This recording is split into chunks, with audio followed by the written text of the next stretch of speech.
Hello and welcome back to Real Estate 101. I am Marissa Lott and I am with Weichert Realtors Hometown in Lansing, Michigan. And today I will be talking about appraisal gap coverage. So appraisal gap coverage is something that buyers will put, it's a clause that buyers will put in their offer to help set them apart from other offers. So this, in other words, is going to help you as a buyer in a multiple offer situation. So what this looks like, we'll do an example here. So let's just say that you and your agent are gonna go look at a house that is listed at $200,000. And your agent is like, hey, this house has multiple offers on it, so if you want it and if you do want to put an offer on it, then we do have to get competitive, which we all know this is the market that happens. So you are approved up to $220,000, and you're like, you know what? You love the house. You're like, I cannot let this one go. It's everything that checks my boxes. This is what I want. So I am offering $220,000, and let's say another offer is in at $220,000. So your offer has the appraisal gap coverage clause in it, and the other $220,000 offer does not.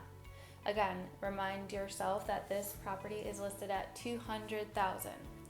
Both offers, you're not paying cash. This does not apply to cash offers, just so you know. Both offers are financed, and 9 times out of 10, you are going to have an appraisal done when you finance your offer, or when you finance your mortgage, I mean. In other words, when you're not paying cash, you will definitely 99.9% of the time will have an appraisal done. An appraiser is going to step in, and let's just say on that house that you offered, he or she says that the house is worth only $200,000, right? What it was listed at. Well, then that means if you don't have this clause, the appraisal gap coverage clause in there, it means that the offer ultimately goes back down to $200,000. So that sounds great for you as a buyer. Okay, cool, I don't have to pay that much. But as a seller, if there are 2 offers in front of them, their listing agent's gonna say, well, this offer doesn't have an appraisal gap coverage clause, so this offer is back down to $200,000, so we're gonna not look at that one, right? So that's usually how that goes, because money talks. The appraisal gap coverage clause specifically will state that the purchaser will bring up to X amount of money at closing to offset the difference if the appraisal comes in below the purchase price. So again, I know this can be kind of a lot. I'm trying to make it really simple. So if you are offering $220,000 on a house that's listed at $200,000, and you put in with your appraisal gap coverage clause that you will pay up to $5,000 at closing to offset a difference if it does appraise below the $220,000, that means, okay, the appraiser says it's worth $200,000, and now the purchase price is $205,000. So you aren't paying that full $220,000. You're only paying the $5,000 extra, and the sellers are not losing money, and it's not going right back down to the appraisal price.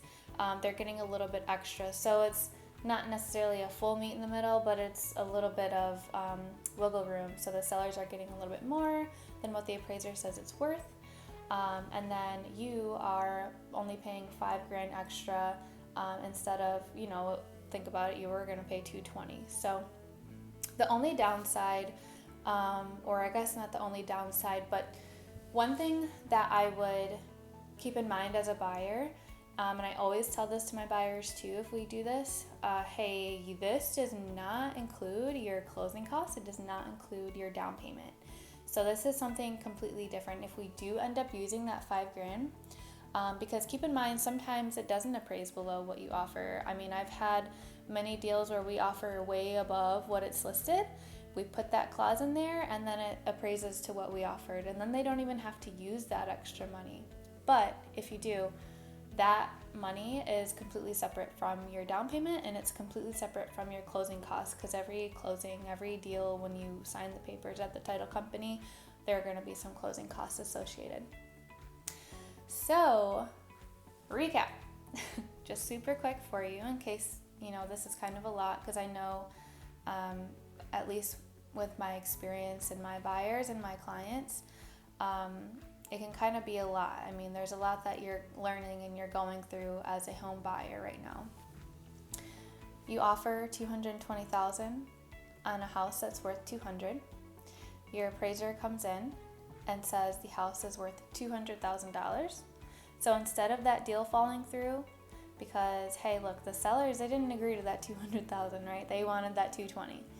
So instead of the deal falling through, you put in your offer up front before they accepted it. They saw it, that says if the appraisal comes in below $220,000, we will bring up to $5,000 to offset the difference.